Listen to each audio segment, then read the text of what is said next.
Yang ke-13, pasal ke-13, tingkatan-tingkatan azab atau macam-macam azab pada hari kiamat di neraka. Wa na'udzubillah.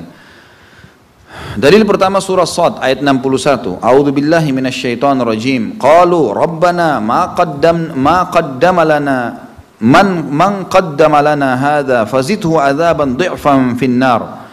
Mereka berkata lagi para penghuni neraka, wahai Rabb kami, wahai pencipta kami, memanggil Allah dari neraka, barang siapa yang menjerumuskan kami ke dalam azab ini, maka tambahkan azab kepadanya dengan berlipat ganda di dalam neraka. Jadi penghuni neraka sendiri berdoa kepada Allah di neraka agar yang mengajak mereka berzina, mengajak mereka kufur, mengajak mereka pada kemaksiatan agar dilipat gandakan hukumannya. Artinya pada hari kiamat ada orang yang lebih keras lagi siksaannya dari orang-orang yang lain. Hadis yang menjelaskan masalah itu adalah hadis yang diriwayatkan Imam Muslim. Samurah bin Jundub radhiyallahu anhu meriwayatkan sabda Nabi sallallahu alaihi wasallam, "Minhum man ta'khudhuhu an-naru ila ka'bayhi, wa minhum man ta'khudhuhu an-naru ila rukbatayhi, wa minhum man ta'khudhuhu an-naru ila hujzatihi, wa minhum man ta'khudhuhu ila 'unuqihi, wa minhum man ta'khudhuhu an-naru ila tarquwatihi." Di antara mereka di neraka nanti ada yang direngut api hingga kedua mata kakinya semuanya terbakar. Ada yang direngut api hingga lututnya semuanya terbakar.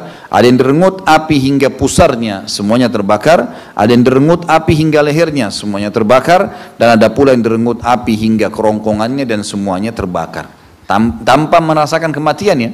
Karena nggak ada mati lagi, mati cuma satu kali. Sebagaimana Allah sebutkan dalam ayat lain, a'udzubillahi minasyaitonirrajim, la yadzuqunal mauta illa mautatal ula. Mereka tidak akan merasakan mati kecuali mati yang satu kali saja. Bayangkan teman-teman sekalian kalau orang disiksa dan tidak mati. Terpotong-potong, luka, terkelupas, terlepas bagian anggota tubuh tapi tidak mati. Wa na'udzubillah. Tapi ini kenapa semua? Hanya kena zina, hanya kena riba, hanya kena dusta yang kita bisa ganti dengan hal yang gantinya. Bisa nikah, ya, bisa transaksi jual beli, bisa jujur, bisa kita ganti. Dan subhanallah sudah saya katakan semua kemaksiatan dibenci oleh Allah, dijanjikan atau diancamkan hukuman, dibenci oleh manusia. Buruk. Orang yang suka bohong, orang yang suka berbuat zalim, mengambil haknya, tidak ada yang suka.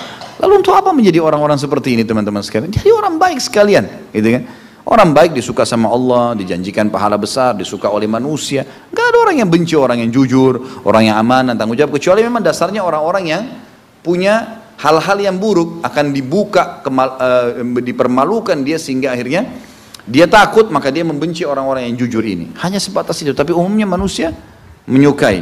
Dan orang-orang yang soleh teman-teman disukai oleh seluruh makhluknya Allah. Seluruh makhluknya Allah menyukainya.